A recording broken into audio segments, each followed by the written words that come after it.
할렐루야. 오늘은 누가복음 12장을 함께 공부하도록 하겠습니다. 누가복음 12장 1절입니다.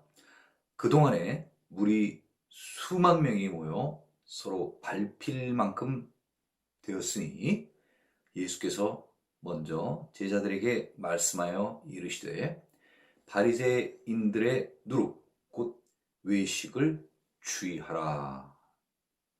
네, 이렇게 되어 있습니다.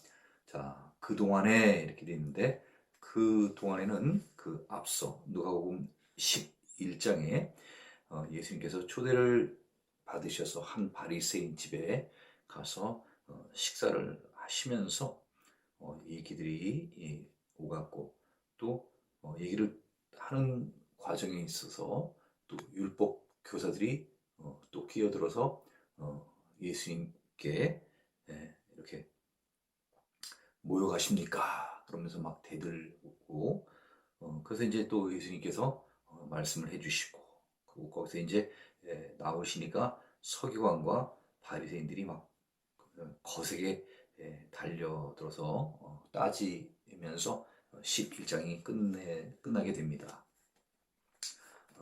그동안에 그러는 그 과정 가운데에서 물이 수만 명이 모여서 서로 밟힐 만큼 되었으니 많은 사람들이 모였다는 것입니다. 그 대단히 많은 사람들이 모였다는 것을 수만 명이 이렇게 표현을 했습니다. 그래서 이 수만 명이라는 것은 뭐 1만 명, 2만 명 그런 어떤 수치보다도 대단히 많은 수를 표현하는 표현 방식이라고 할 수 있겠습니다. 도대체 얼마나 많은 사람들이 모였냐면 막 서로 밟힐 만큼 그렇게 많이 모였다는 것입니다.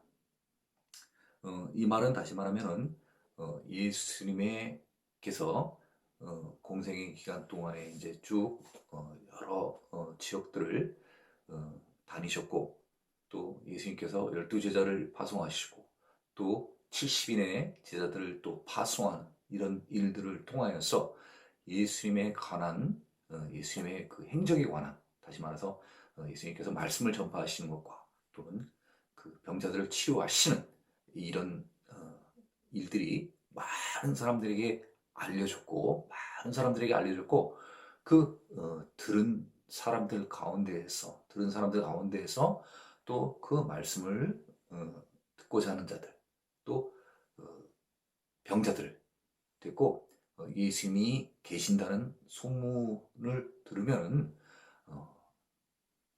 뭐 본인도 그렇지만 또 주변에 가족들을 데리고 가서 치료받기 위하여 예수님 앞으로 굉장히 많은 사람들이 몰려들었다는 것을 의미하는 것입니다. 자, 이렇게 대단히 많은 사람들이 모여들었고, 예수님께서는 이 많은 사람들 가운데서 먼저 제자들에게 말씀하여 이르시되, 많은 사람들이 몰려들어도 가장 그 예수님 주변에 있는 사람들은 바로 누구겠습니까? 바로 12제자 아니겠습니까? 또 그 다음에 조금 확장을 하자면 또 70인의 제자들이 있겠죠. 그렇죠? 그리고 이제 또 그 주변에 수많은 사람들이 모여 있다는 것을 우리는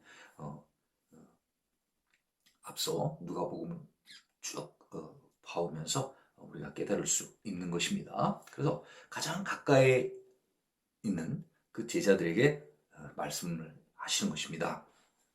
자, 바리새인들의 누룩 곧 외식을 주의하라, 이런 말씀을 하시는데, 누룩은 영어로는 이스트입니다. 빵을 이렇게 부풀게 할 때, 밀가루를 부풀리게 할 때 거기다 이스트를 넣고 있으면 이 빵이 이렇게 저 밀가루 이렇게 부풀지 않습니까?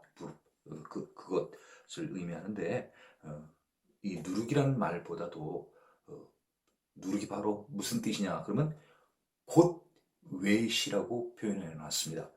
누룩은 곧 외식이라는 것입니다. 그래서 우리가 서로 잘 이해하는 것. 누르기 쉬우면 누룩으로 외식을 이해하면 되는 것이고요. 외식을 우리가 잘 알면은 이 외식을 가지고 누룩을 이해하면 되는 것입니다. 예, 그래서 우리가 누룩보다는 아무래도 외식이라는 게 좀 편할 수도 있어서 외식으로다가 이 누룩을 같이 이해를 한다고 하면 도대체 이 외식을 주의하라는 말이 무엇이냐? 자, 그럼 외식한다고 하는 것이 무엇이냐? 설명을 드리면요. 외식은 한마디로 얘기하면 겉과 안이 다른 것입니다. 한마디로 얘기하면 겉과 이 안에가 다른 것을 말합니다. 다시 말하면 이 겉으로는 치장을 하여서 네, 굉장히 정결해 보이고 또 거룩해 보입니다만은 이 안, 숨겨진 겉에 거룩하고 정결해 보이는 것처럼 밖에는 해놨지만은 사실 그 안쪽에 내면은 부패하고 타락한 상태를 이야기합니다. 무슨 말인지 아시겠죠? 그러니까 외식한 자요. 우리가 어떤 사람한테 이렇게 쓰면은 그건 그 사람을 굉장히 모욕하는 거죠. 그래서 이 표현은 다른 사람한테 쓸 때는 굉장히 주의를 해야 되는 그런 표현입니다. 또 다른 표현은 우리가 좀 볼 수 있는 표현은 뭐죠? 양의 탈을 쓴 일이 그죠? 밖에서 봤을 때는 양의 어떤 이런 가면 마스크를 써서 우리는 첫 보기에는 양이라고 우리는 생각할 수 있는데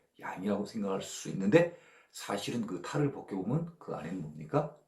일인 것입니다. 양의 탈을 쓴 일이. 외식이란 말, 그죠? 외식이란 말은요, 어떤 사물의 바깥과 그 다음에 안의 내면이 서로 다르다는 것을 말합니다.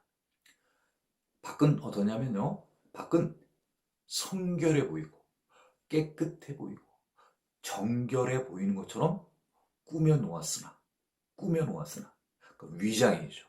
거짓이죠. 가짜죠, 사실은요. 네. 그렇게 잘 꾸며놓은 거예요. 그렇지만 그 안에는 부패하고 타락한 상태를 말하는 것입니다. 그러니까 안과 밖이 다르다는 것이죠. 사람으로 표현하면 어떻게 표현할 수 있을까요? 겉에는 아까처럼 그 표현된 것처럼 겉에는 굉장히 성결하고 깨끗한 것처럼 그렇게 옷을 입고 다니는 거예요. 그러니까 비싼 옷이라든가 혹은 멋있는 그런 가운 같은 것들, 거룩한 가운 같은 것들을 밖에 해서 다른 사람들이 봤을 때는 야, 좀 거룩하다, 존엄하다, 네? 위험 있다. 그렇게 보이는데 사실 그 안에는 아까처럼 어떤 것입니까? 부패하고 교만과 오만과 자만과 위선과 그런 것들이 꽉 가득 찬 사람으로 따지면 그런 사람이 있다고 하면 바로 그 사람을 우리는 뭐라고 부르냐? 위선자라고 얘기한다 그런 얘기죠. 위선자. 이제 또는 외식하는 자. 그렇게 보시면 될 것 같습니다. 그래서 지금 예수님께서는 누구를 지금 그렇게 나타내냐고 하면 바리새인을 지금 그렇게 나타내고 있는 것입니다. 그래서 예수님께서는 제자들에게 무엇을 주의하라고 얘기를 하십니까?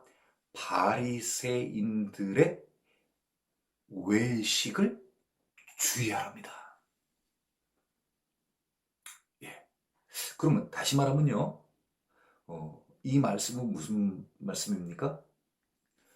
바리새인들의 안은 부패하고 타락했어요. 네. 그렇지만 바리새인들의 겉은 어떻다는 것입니까? 성결하고 거룩한 것처럼 보이니 너희가 주의를 해라, 분별을 해라, 구별을 해라, 이런 뜻입니다.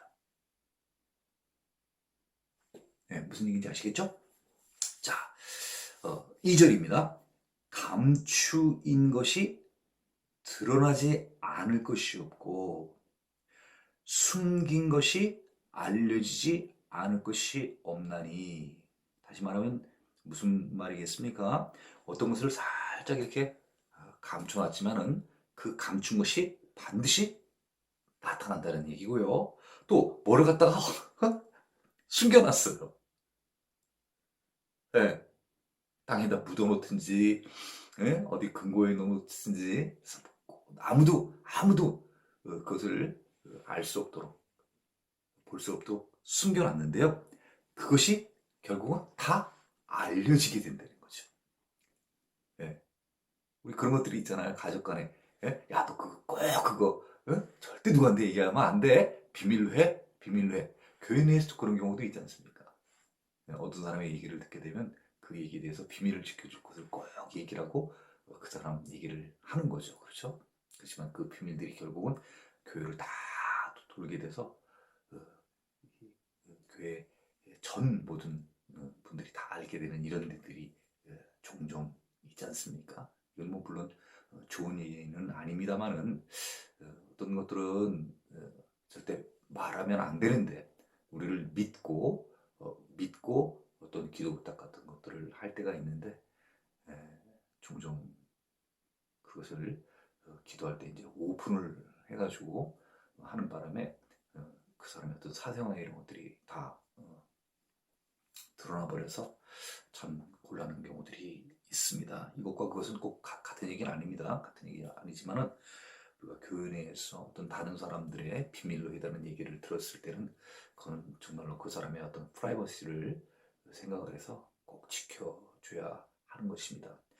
특별히 누구나 다 마찬가지겠지만 교육자들은 정말 이런 것들을 참 주의를 해야 되는 거죠. 그래서 그 사람의 마음을 아프게 해서는 절대는 안 되는 거죠.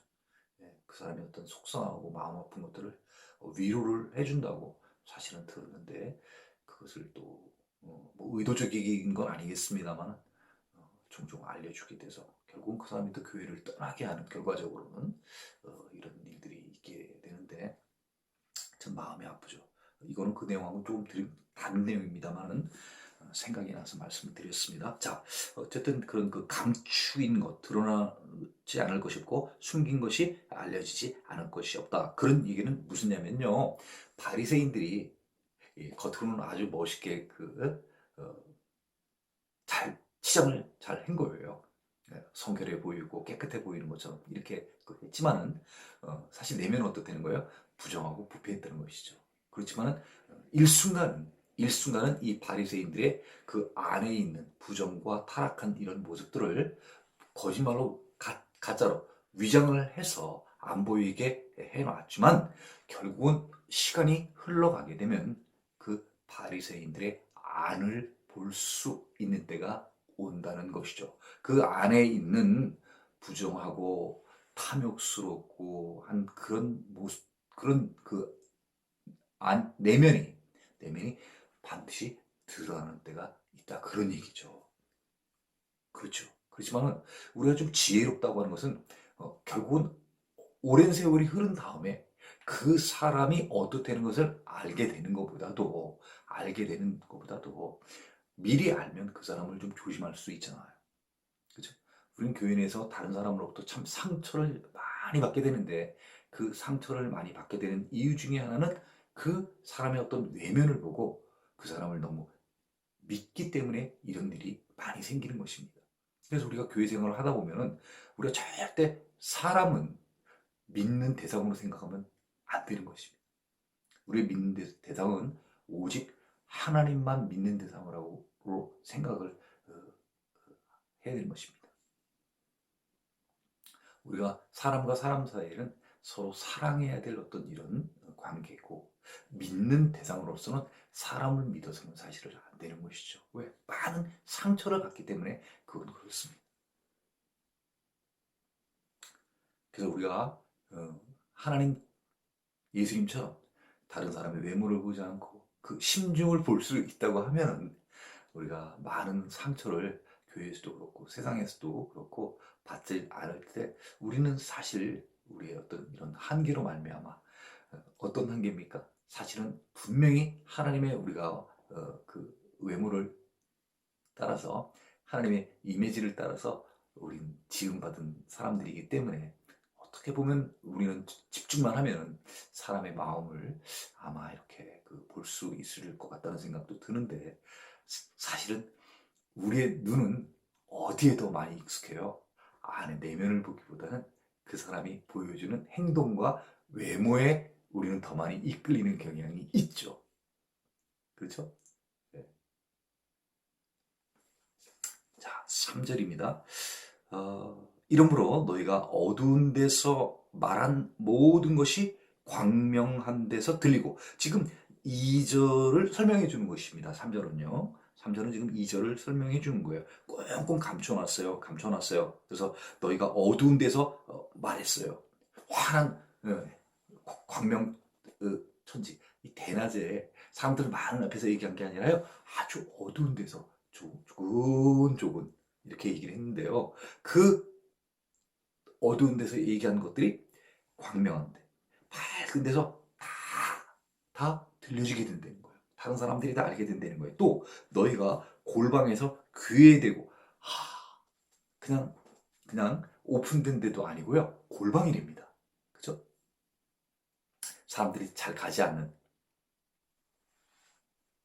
네. 그런 방에 들어가서 귀에다 대고 서글서글서글서글 네? 그렇게 얘기한 것도 이 지붕 위에서 전파된다는 거예요. 분명히 사람들을 안 보이는 곳, 그 골방에서 서로 귀에다 대고 귓속말로다가 조곤조곤조곤 이렇게 분명히 얘기를 했는데 세상에 이렇게 조곤조곤조곤 얘기를 했던 게 어떻게 되는 것이요? 저 지붕에서 온 동네 사람들에게 다 전파되는 것처럼 울려 퍼지는 것처럼 모든 사람들이 다 알게 된다는 거예요. 2절과 3절은 어떻게 보면 같은 내용이죠. 그러니까 무슨 얘기예요? 모든 일들이 다 어느 때인가는 다 드러난다는 것이죠. 네, 비밀이 다 드러난다는 거예요. 바리새인들이 이렇게 자기의 어떤 숨겨진 내면의 어떤 그 나쁜 흑심, 욕망, 야망, 탐심, 질투 어떤 이런 것들이 결국은 어느 때인가는 다 드러나게 된다는 것입니다.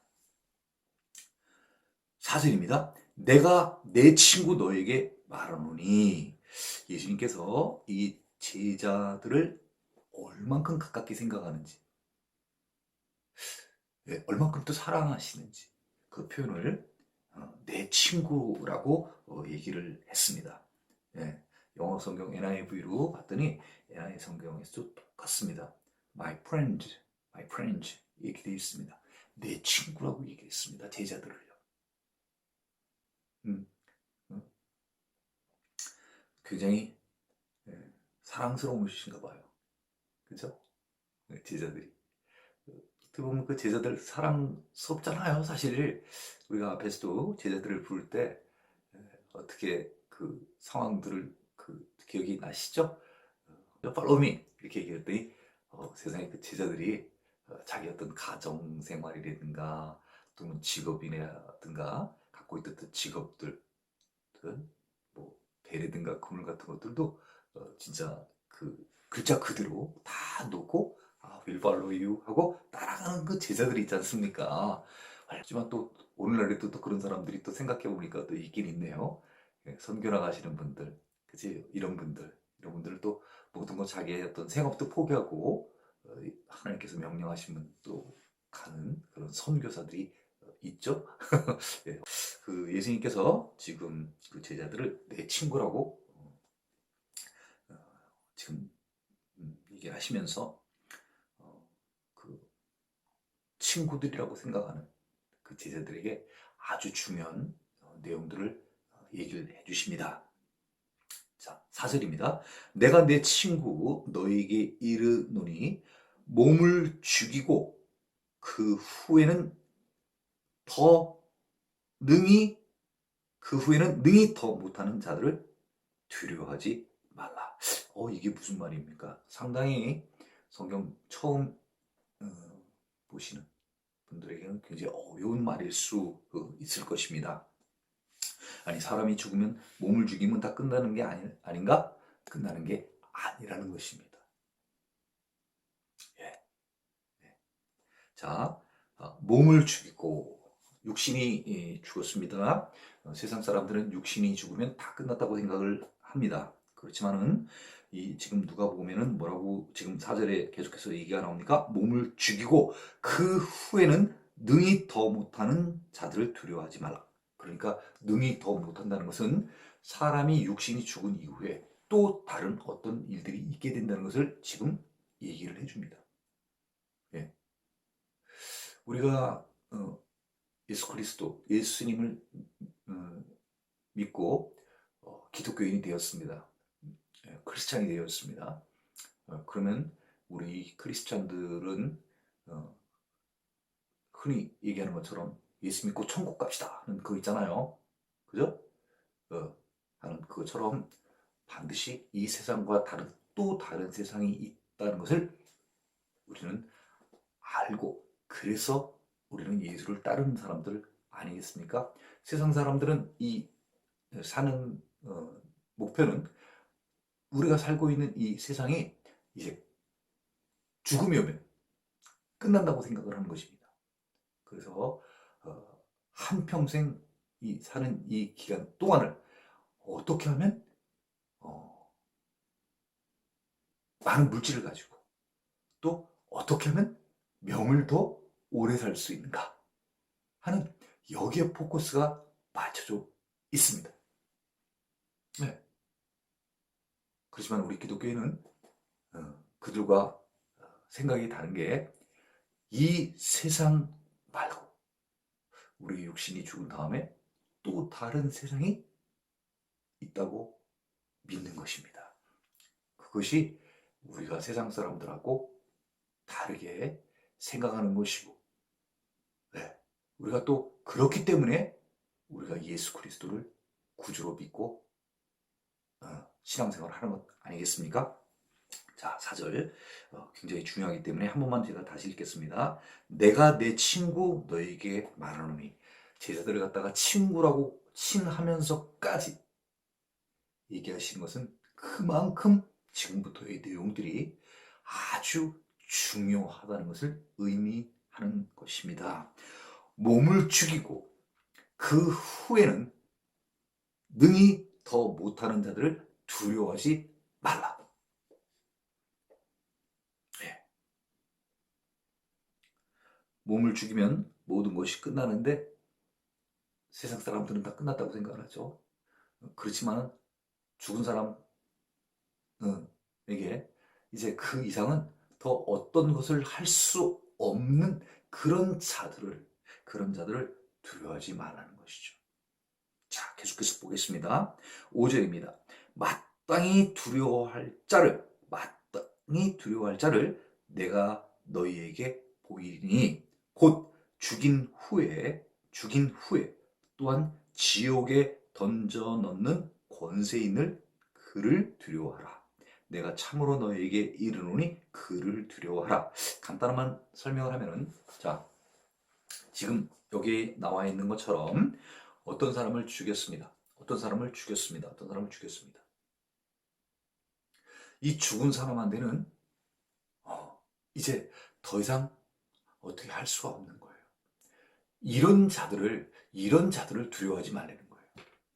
어떤 사람이 죽었는데 그 죽은 다음에 이 사람을 지옥에 넣을 수 있는 권세가 있는 사람이 있다는 거예요.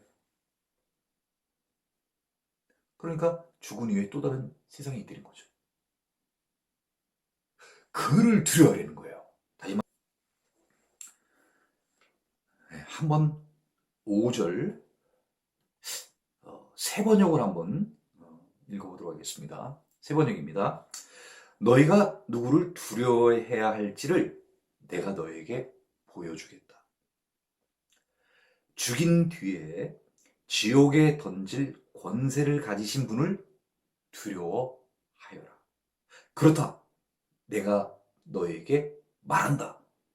그분을 두려워하여라. 네. 바로 누구냐면 죽은 후에 그 죽은 자를 지옥에 보낼 수 있는 권세와 권위를 갖고 있는 분, 그분을 두려워하랍니다. 자, 6절입니다. 참새 5마리가 두 아사리온에 팔리는 것이 아니냐. 여기까지만 먼저 한번 끊겠습니다. 참새 5마리가 두 아사리온에 팔리는 것이 아니냐. 아사리온. 처음 들으시는 분들도 있으실 텐데요. 이 아사리온은 무엇을 얘기하냐 하면요. 이전에 그 데나리온이라고 로마 은화에 대해서 한번 얘기한 적이 있었습니다. 데나리온, 로마 시대 때 통용되었던 그 은화, 동전인데요. 동전인데 그 동전은 가치가 어느 정도의 가치가 있냐면 노동자 하루 임금싹스에 해당하는 그런 가치를 갖고 있는 것이 바로 데나리온입니다. 그런데 지금 오늘 본문에 나오는 이 아사리온이라고 하는 것은 아사리온은 그 데나리온의 약 16분의 1의 가치를 지니는 동전이었다는 거예요. 참새 5마리가 두 아사리온에 팔리는 것이 아니냐. 예, 그러면은 이걸 한번 쉽게 좀 해보면은 어떻게 하면 좀 쉬울까요? 이렇게 볼까요? 아사리온이 두 개니까 아까 조금 전에 16분의 1이라고 했으니까 16분의 1 플러스 16분의 1이면 16분의 2가 되는 것이고, 그러면 몇 분의 몇입니까? 16분의 2니까 8분의 1 정도 되나요? 그렇죠? 한 8분의 1 정도 되는 것 같습니다. 그렇죠? 8분의 1. 그러면 오늘날 우리가 8분의 1이라고 치면은 오늘날 임금을 쉽게 8만 원이라고 계산을 하면은 그 8만 원이라고 계산을 하면 데나리온이 한 데나리온이 하루 품삯이니까 8만 원이 되는 것이고, 그 다음에 두 아사리온은 그것의 8분의 1이니까 얼마죠? 만 원이라고 보면 될 것 같습니다. 그리고 그 만 원에 참새가 몇 마리냐면 5마리니까 5마리 만 원. 그죠?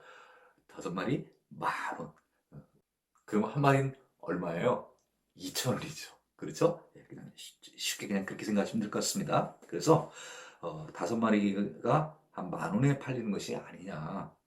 그러나 하나님 앞에는 그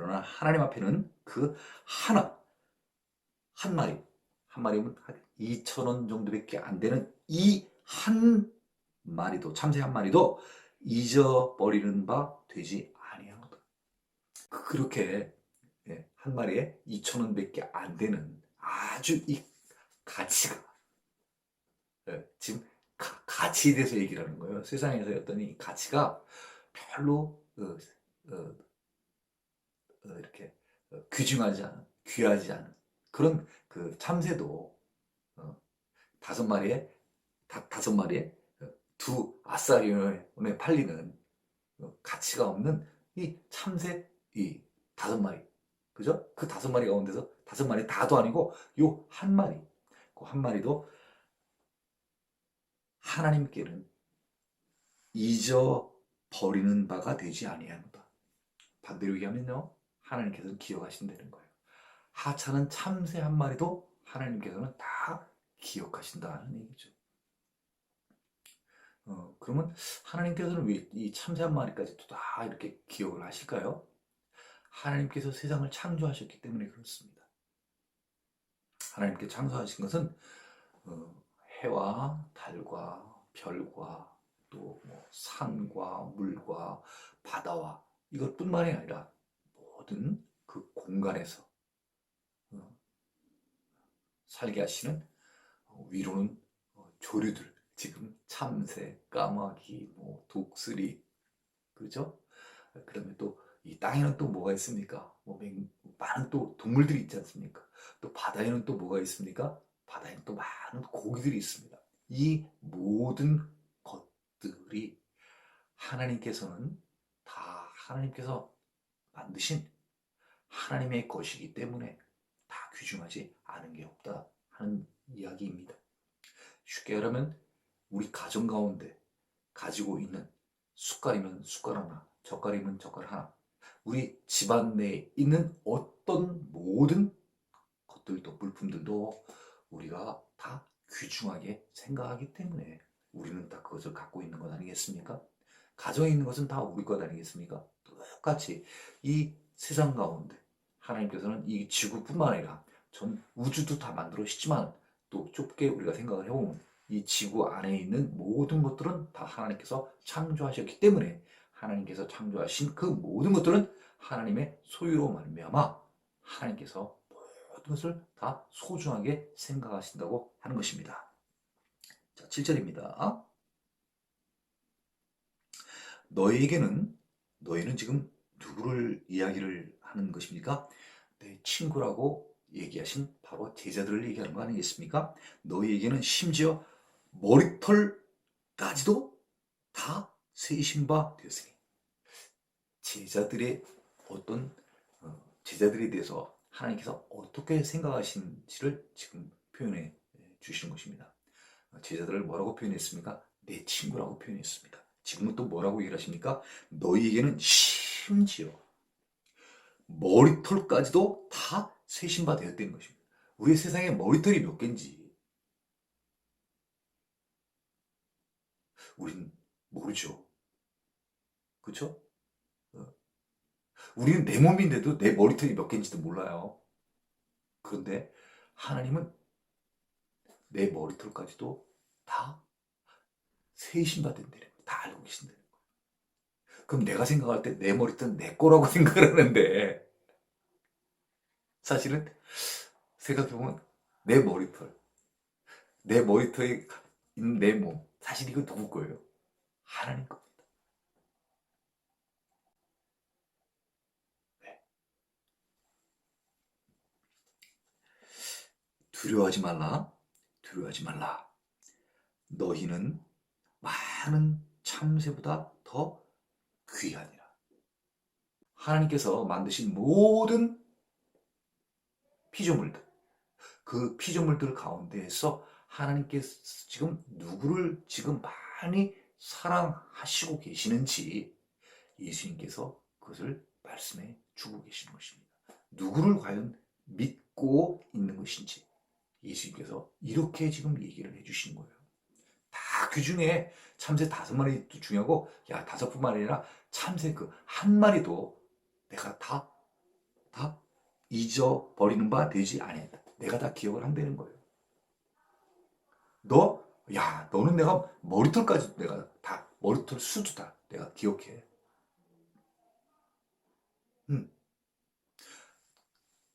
한 마리도 기억하는 그 참새.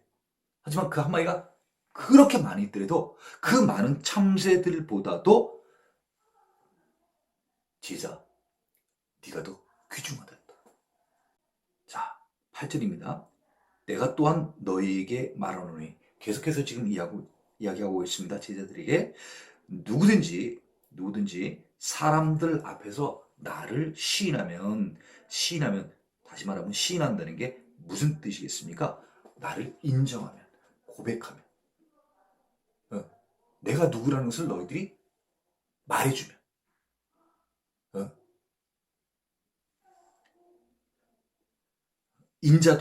인자는 누굽니까? 인자는 예수님이 자신을 가르칠 때 사용하시는 표현이에요. 그러니까 나도 이렇게 얘기하시면 돼요. 그렇죠? 누구든지 사람들 앞에서 나를 시인하면 나도 하나님의 사자들. 사자들은 앞서 우리 누가복음 할 때 한번 제가 말씀드렸나요? 사자들, 천사들 같다고 얘기했었죠? 똑같은 영어로는 엔젤 똑같이 씁니다. 똑같이 씁니다. 그러니까 하나님의 사자들 그러면 천사들 생각하시면 될 거고, 천사들 그러면 사자들 똑같다는 개념으로 보시면 될 것 같습니다. 자, 인자도 나도 하나님의 사자들 앞에서 그를 시인한다 그런 얘기입니다. 무슨 얘기입니까? 무슨 얘기입니까? 사람들이 있는 곳에서, 자, 두 가지로 지금 그 얘기를 하고 있습니다. 사람들이 있는 경우에 앞에서 얘기하고 천사들이 있는 경우에 앞에서 하고, 지금 두 가지로 얘기를 할 수 있습니다. 어떻게 보면 땅은 사람들이 있는 경우고 하늘에서는 어떻게 보면 천사들이 있는 곳 아니겠습니까? 머무는 곳입니다. 자, 세상에서 사람들이 있는 곳이니까 세상에서죠. 사람들 앞에서 너희 제자들, 내 친구, 너희들이 나를 신한다는 게 뭐예요? 저분은 그리스도이십니다. 하나님의 아들이십니다. 지극히 높으신 하나님의 아들이시며 이 땅으로 오신 분이십니다. 저분은 메시아이십니다. 너희들이 나를 이렇게 시인한다고 하면은 사람들 앞에서요. 사람들이 물어보겠죠. 야, 저 사람이 누구냐? 그랬더니 제자들이 이렇게 얘기를 하는 거예요. 저분은 우리의 주십니다. 저분은 지극히 높으시니 아들이세요. 하나님의 아들이십니다. 이 땅에 왕으로 오셨어요. 우리를 죽음과 사망의 권세로부터 우리를 생명으로 인도해 주신 구원자이십니다. 우리가 그렇게 구약시대에 바랐던, 대망하였던 바로 그 메시아가 바로 저분이세요. 저분이 오셨어요. 이렇게 너희들이 인정을 해주면은 나도 하나님의 천사들 앞에서 저 사람들이 누구예요? 이렇게 얘기하면 저들은 내 제자이니라. 저들은 나를 믿는 자들이야. 이렇게 얘기를 해주신다는 거예요. 그러면 우리가 만약에 천국의 심판대라든가 어떤 이런 데 우리가 섰을 때, 그죠? 거기 예수님이 계셔서 저 사람이 누구입니까? 이렇게 물어봤을 때 우리는 어떤 대답을 하고 하면 예수님이 얘기를 해주셔야 되는 거죠. 천사들에게. 저 정형태는 나를 믿고 따르는 사람입니다. 나를 잘 말씀을 순종하고 내가 행하라는 대로 하려고 노력하고 산 사람입니다. 들여보내 주십시오. 하면은 딱 들어가는 거예요. 전제 조건이 뭐예요? 이 땅 가운데에서 내가 예수님을 내 구주로 모시고 살아야 되는 거예요. 그를 인정하는 삶을 살아야 되는 거예요. 자, 이 말 무슨 말인지 아시겠죠?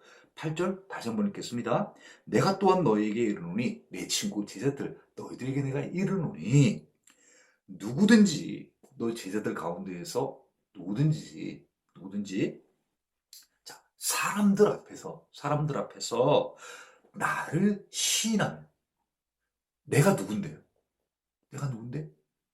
나 지극히 높으신 이의 아들, 하나님의 아들, 왕으로 온 나 메시아예요. 그쵸? 그것을 너희들이 나를 인정해주면 나도 하나님의 천사들 앞에서 너희를 시인하리라. 네? 네. 자, 9절입니다. 자, 사람들 앞에서, 구절은 어떻게 보면 이제 상반되는 것입니다. 자, 똑같죠? 어떻게 보면 땅에서 이제, 자, 사람들 앞에서 나를 갖다, 저 사람이 누굽니까? 나는 저 사람을 모릅니다. 네. 이렇게 부인하는 자는요, 하나님의 천사들 앞에서 하나님의 천사들 앞에서 부인을 당하리라. 누가 누구를 부인하는 거예요? 그 사람들 앞에서 그, 나를 부인했던 자를 예수님께서 부인하시겠다는 거예요. 이건 무슨 말인지 이해되시죠? 사람들 앞에서 예수님을 인정하는 사람은 하나님의 천사들 앞에서 나도 그를 인정을 할 것이고, 사람들 앞에서 나를 메시아로 인정하지 않는 자는 하나님의 천사들 앞에서 나 메시아가 그를 인정하지 않게 된 것입니다. 누구든지 말로 인자를 거역하면 사하심을 받으려니와. 누구든지 말로 인자를 거역하면 사하심을 받으려니와. 거역한다고 하는 것은 10절의 표현에 의하면 뭐라고 되어 있냐면요, against, 대항하다, 적대시하다, 이런 뜻입니다. 이 땅에 하나님의 아들로 오신 그 메시아를 대적하고 또 그 메시아에 대해서 나쁘게 말하면 사하심을 받으려니와. 그 사람은 사하심을 받을 수 있다는 것입니다. 그렇지만 그 뒤에 말이 굉장히 좀 누가복음 12장의 이 10절은요. 이 10절은 똑같은 내용들이 누가복음에도 나와 있고 마태복음에도 나와 있고 지금 본문에도 나와 있습니다만 굉장히 난해한 부분입니다. 이해하기가 쉽지 않은 그런 구절입니다. 자, 똑같은 이 내용이 마태복음 12장 31절에 나와 있고요. 또 마가복음 3장 29절에 나와 있습니다. 그리고 본문은 지금 우리가 읽은 이 부분이죠. 누가복음 12장 10절. 다시 한번 읽겠습니다. 누구든지 말로 인자를 거역하면 사하심을 받으려니와 성령을 모독하는 자는 사하심을 받지 못하리라. 이렇게 되어 있습니다.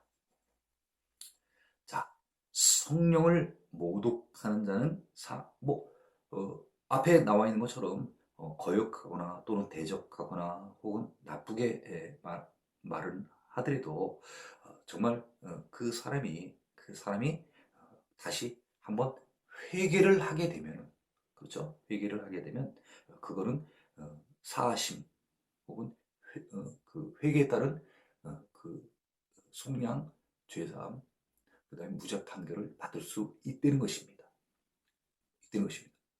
그렇지만은 절대로 어떻게 보면 사하심을 받지 못하는 그 조건이 있는데, 그 조건은 어떤 경우냐면요, 성령을 모독하는 자, 이런 자는 절대로 사하심을 받지 못한다는 것입니다.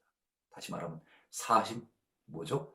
속량, 죄사, 무죄 판결을 받지 못한다는 거예요. 그럼 우리가 정말 신앙생활을 하면서 우리가 정말 주의할 것은 도대체 무엇을 주의해야 되는가? 여기 나와 있는 성령을 모독하는 자. 다시 말하면 표현을 성경 가운데서는 이렇게 또 하고 있습니다. 성령 모독죄라고도 하고요. 성령 또 회방죄라고도 합니다. 다시 말하면 이 말은 무엇과 관련되어서 이런 표현이 나오냐 하면요. 앞서 우리가 지난번에 배웠던 누가복음 11장 14절과 15절과 관련된 내용과 관련해서 지금 이 성령 회방죄에 대한 얘기가 나오는데요. 아주 중요하기 때문에 잠깐 다시 한번 설명을 해드리도록 그렇게 하겠습니다. 도대체 이 성령을 모독한다는 죄가 무엇이냐?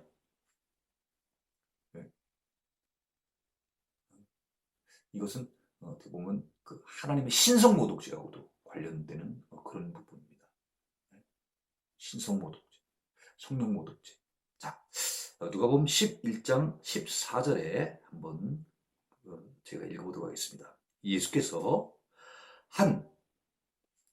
그때 마태복음하고 연관돼서 제가 이렇게 얘기했었죠. 예수께서 눈 멀고 앞 못 보고 그 다음에 말 못하는 귀신을 쫓아내시니, 자, 이 사람이 원래는 어떤 상태였었을까요? 원래는 정상적으로요. 정상적으로 앞도 볼 수 있고요. 그 다음에 말도 이렇게 잘 하는 사람이었습니다. 그랬는데 이 사람이 어떻게 됐냐면요. 귀신이 든 거예요. 귀신이 뭐죠? 귀신, 악령이 들었다는 거예요. 이 악령이 돼서는 우리가 사울 있지 않습니까? 열왕기 시대, 통일왕국 시대, 초대왕, 우리가 사울왕에 보면 악령이 나와요. 악령이. 그리고 성령님은 창세기에서부터 쭉 우리가 성령이 있다는 것은 우리가 알고 있지 않습니까? 제가 악령은 도대체 언제 있었을까? 사울왕 때 사울이 악령이 들잖아요. 그렇죠? 그러니까 우리가 성령도 있고 악령도 있다는 건 우리는 알고 계시죠? 네, 혹시 처음 들으시는 분 같으면은 이거 그냥 이번에 쭉 이렇게 가시고 나중에 이제 창세기서부터 처음 이제 시작할 때, 그렇구나. 여기에 이 영이 바로 성령이구나.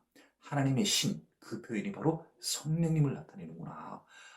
그렇구나. 사울이 원래는 참 사람이 괜찮았던 사람인데 악령이 들어감으로 말미암아 사람이 이렇게 전부 나빠지는구나.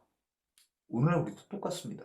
성령님이 우리에게 역사하시면요, 우리는 선한 일들을 하게 되는 것이에요. 왜?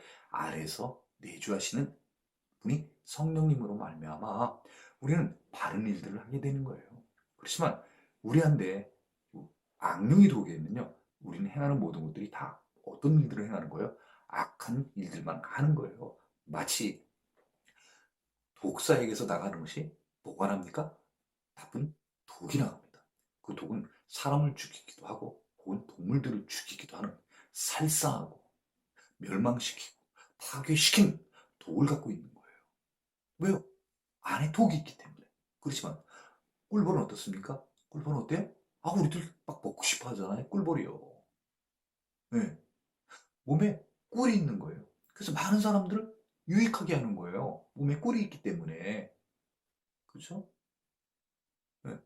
그래서 우리가 악령을 모실 것이냐, 성령을 모실 것이냐 하는 것은 우리의 자유의지예요. 네. 성령을 모실 것 같으면, 성령을 우리가 모시려고 치면 우리는 어떤 생활을 해야 되는 거예요? 또 악령을 모시고 싶으면 또 우리는 어떤 생활을 해야 되는 거예요? 네. 모시는 사람을 누굴 모시느냐에 따라서 우리는 어떤 생각을 하고 어떤 행동을 하느냐에 대해서 우리는 성령을 모셔서 주인으로 삼고 살 수도 있고요. 악령을 주인으로 삼아서 악의 충동을 하면서 살아갈 수도 있는 거예요. 하나님께서는 우리에게 그런 자유의지를 주셨어요. 그게 free will, 자유의지입니다. 자, 너무 좀 길게 얘기했는데, 자, 다시 돌아오겠습니다. 자, 어떤 정상적인 사람이 있었는데, 말도 잘하고 앞도 잘 보는 사람이 있었는데, 이 사람이 그만 세상에 귀신이 들렸습니다. 악령이 들어왔습니다. 악령이 들어와가지고 이 악령이 하는 일은 꼭 나쁜 일들을 하잖아요. 그래서 앞을 보던 사람을 앞을 못 보게 하고 말하던 사람을 말 못하게 했습니다. 이런 생활을 했으니 얼마나 답답하겠어요. 그렇죠? 그런데 마침 주변에 어떤 분이 나타났다는 거예요. 에? 하나님의 아들, 메시아, 예수님이 나타났다는 거예요. 그분이 많은 기적들을 일으키고 있다는 거예요. 그러니까 세상에 정말 천재 이후에 기회가 온 거예요. 하늘이 주신 기회가 온 거예요. 평생을 그냥 귀신 들려가지고 살 수밖에 없었었는데 예수님이 오셨다는 얘기를 듣고 예수님을 만나게 된 것입니다. 그래서 예수님이 이 정상적이었지만 귀신이든 그 사람, 그 사람에게 명해서 귀신을 나가게 했습니다. 뭐죠? 예수님이 오셔서 이 귀신에게 명령을 하였어. 귀신을 나가게 했습니다. 나가게 했습니다. 그랬더니요, 말 못하는 사람이 말하게 됐다는 거예요. 그럼 똑같이 앞도 못 봤으니까 어떻게 했을까요? 앞도 보게 됐다는 거예요. 그러니까 사람들이 깜짝 놀랐죠. 깜짝 놀랐죠. 야, 아니, 어떻게 말 못하는 사람이 말하고, 어떻게 못 보던 사람이 볼 수 있을까? 그러면서 이 무리들 중에 일부 사람들, 일부 사람들이 어떤 사람이냐면요, 바리새인들과 서기관들이에요. 네, 어떤 사람들이요? 바리새인들과 서기관이에요. 이 사람들은 어떻게 보면요, 이 사람들은요, 성경에 대해서 잘 알고 있는 사람이에요. 적어도 그 지난번에 한번 말씀을 드렸지만은 유대인들의 성경 분류법이 따로 있대잖아요. 그죠? 어디서부터 어디까지 있겠습니까? 창세기에서부터 역대기까지 있대잖아요. 그러면 그쭉 성경에 있는 그 내용들을 잘 알고 있는 사람들이에요. 네. 그러면 이런 일이 도대체 누가 이런 일을 할 수 있을까? 네? 이걸 자기네들이 깨달아야 되는 거 아니에요. 귀신을 물리칠 수 있는 사람이 도대체 누구예요? 이걸 알아야 되는 거예요. 네. 근데 이들이 뭐라고 얘기를 하는 거예요? 그는 누굽니까? 예수님을 이렇게 표현한 거예요. 그가 귀신의 왕 바알세불의 권능을 힘입어 귀신을 쫓아낸다. 이렇게 얘기를 한 거예요. 네. 그래서 예수님께서 이후에 비유를 해주시잖아요. 왜 싸우겠냐 이 얘기죠. 귀신이 들어와가지고 어떤 집을 점거를 했어요. 거기서 지금 터잡고 살고 있는데 왜 또 같은 귀신이 와서 이걸 또 서로 싸우겠냐 이거죠. 그럴 리가 없다고 얘기를 해주는 거예요. 네? 네. 내가 귀신의 왕 바알세불에 힘입어가지고 그를 쫓아낸 게 아니야. 내가 성령에 힘입어 그를 쫓아낸 거야. 이 얘기를 설명을 해 주는 거예요. 네? 그래서 그 20절에 나오잖아요. 그러나 내가 만일 하나님의 손을 힘입어 성령의 힘을 입어 이런 얘기를 해 주지 않습니까? 알아들으라고요. 자 그러면요. 지난번 배운 누가복음 11장에서 이 말 못하고 원래부터 그런 건 아니죠. 그렇죠? 귀신 들어가지고 말 못하고 보지 못하는 이 사람, 귀신 들은 사람, 이 귀신을 쫓아내는 게 도대체 누구예요? 성경에 나와 있잖아요. 성경에 나와 있잖아요. 하나님의 손을 힘입어 성령님께서 역사하셨다는 거. 예수님께서는 성령에 힘입어 역사하였다고 얘기를 해주시는데 이 서기관과 바리새인들은 귀신의 왕 바알세불의 능력에 힘입었다고 하는 것입니다. 그건 다시 말하면 뭐예요?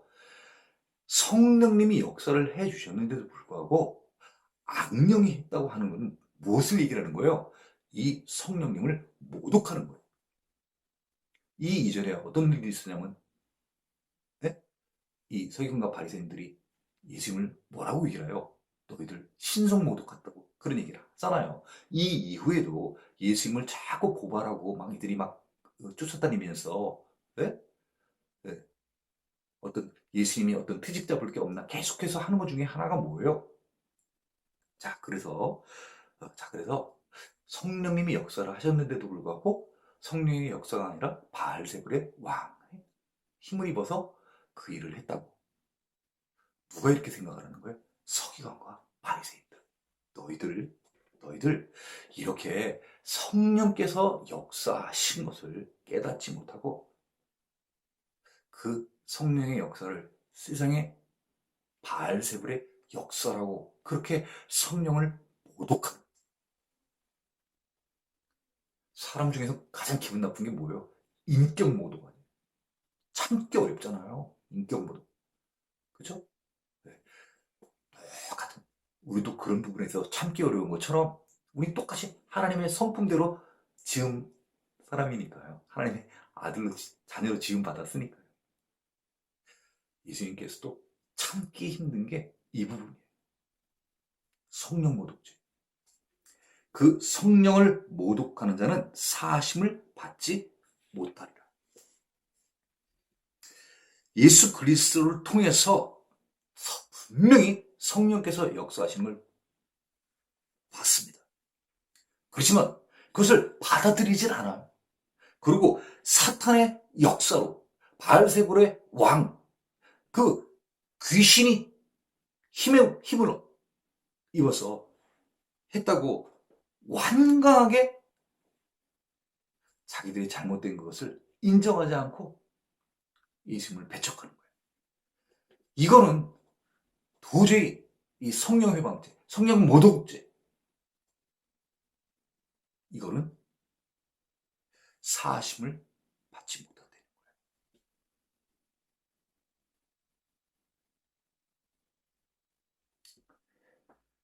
자, 11절입니다. 사람이 너희를 회당이나 위정자나 권세 있는 자 앞에 끌고 가거든 어떻게 무엇으로 대답하며 무엇으로 말할까 염려하지 말라.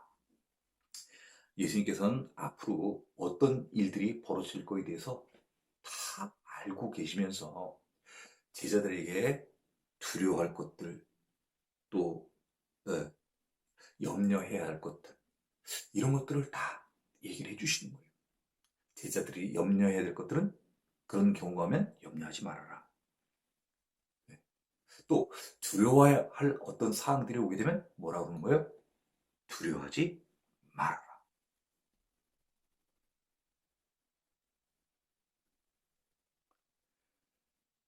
사람이 너희는 누구예요? 제자들입니다. 제자들이 회당이나 어떤 종교적인 문제가 있어가지고 회당에 어떤 법정과 같이 이렇게 쓰게 된다고 하거나 혹은 위정자나 권세 있는 자, 위정자나 권세 있는 자는 뭐예요? 정치, 사회적인 문제로 인하여 어떤 법정이나, 그렇죠?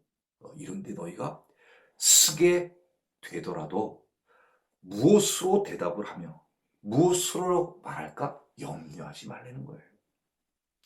너희 제자들, 내 친구라고 표현한 내 가장 아끼는 제자들, 너희들 혹시 이후에 무슨 일들이 일어나게 돼서 너희가 종교적으로는 회당에 잡혀가고 또 정치적인 문제에 엮여서 사회적인 문제에 엮여서 너희가 위정자, 나라를 다스리는 사람들이니까 권세 있는 자들, 뭐 총독이라든가 분봉왕이라든가 이런 자들 앞에 너희가 끌려가게 되더라도 너희가 어떻게 도대체 이 상황들을 설명을 해야 될지, 도대체 나는 무엇을 말해야 될 것인지 이들에게 염려하지 마라, 걱정하지 말라는 거예요. 12절입니다. 마땅히 할 말을, 너희들의 입으로 해야 될 말들을 성령이 곧 그때 너에게 가르치시리라.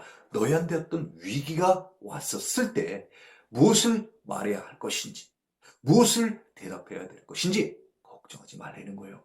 그런 위기 상황이 올 것이니까, 그런 위기 상황이 오게 되면은 성령님이 역사하셔서, 성령님이 역사하셔서 너에게 잘 가르쳐 줄 것이니라. 이렇게 얘기를 해 주십니다. 그러면 예수님께서 지금 제자들에게 이 바리새인들의 외식을 주의하라고 쭉 얘기를 해 주시면서 중요한 얘기들이 어떤 내용들이었을까요? 사람에게는 죽음이 있게 됩니다. 그렇죠? 네. 그 죽음이 있은 다음에는 반드시 또 다른 어떤 세계가 있게 되고, 그죠? 이 죽은 사람을 지옥에 넣는 그런 권세와 권위를 갖고 계신 분이 계시는데 그분을 정말 두려워하리는 거예요. 누구예요? 하나님이십니다.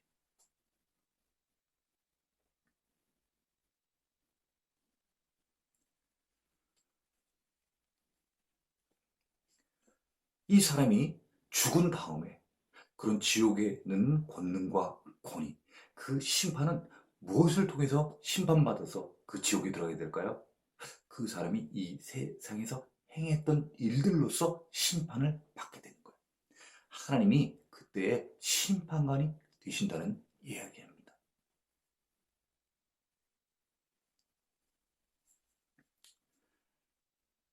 또한 예수님께서는 또 어떤 것을 얘기를 해주시냐면요. 이 세상을 살아가면서 나를 믿고 사는 사람도 있을 것이고 나를 믿지 않는 사람도 있을 것이라는 것입니다. 그렇지만 이 세상에서 많은 사람들 앞에서 나를 믿고 사는 사람들, 나를 승인하는 사람들, 나를 시인하는 사람은 하늘의 천사들 앞에서 나를 시인하는 사람들에서 나도 시인을 해 주신다는 거예요. 우리는 그 하나님의 천사들 앞에서 시인받는 사람이 되어야 되는 것입니다.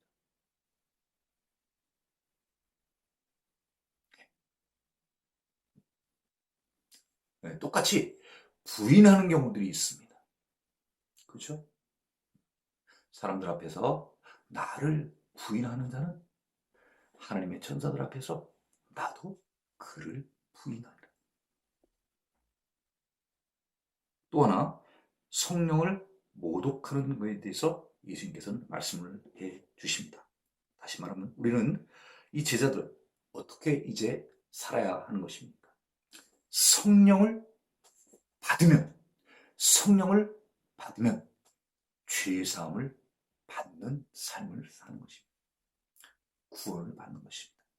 성령을 모시지 않으면, 성령을 받아들이지 않으면 구원을 받지 못하는 것입니다. 성령을 모독하는 자, 다시 말하면 어떤 자입니까? 성령을 인정하지 않는 자인 것입니다. 그런 자들은 죄사함도 사함도 받지 못하고 구원도 받지 못한다는 것입니다.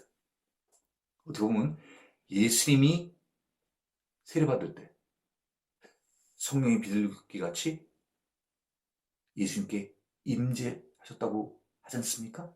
그러면 예수님은 몸은 하나님의 아들로 오신 그 말 맞다나 진짜 인자입니다.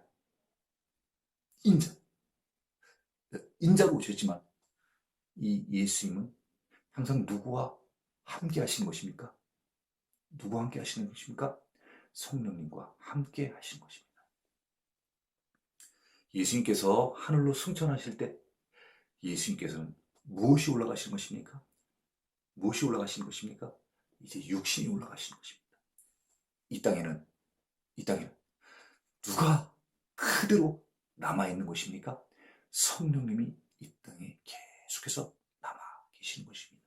그러므로 우리는 예수님이 승천하신 지금 시대를 살아가는 성령의 시대를 살아가고 있는 우리는 정말 무엇을 받아들여야 되는 것입니까? 성령을 받아들여야 되는 것입니다. 우리가 그래서 정말 구하여야 될 것이 무엇이 있습니까?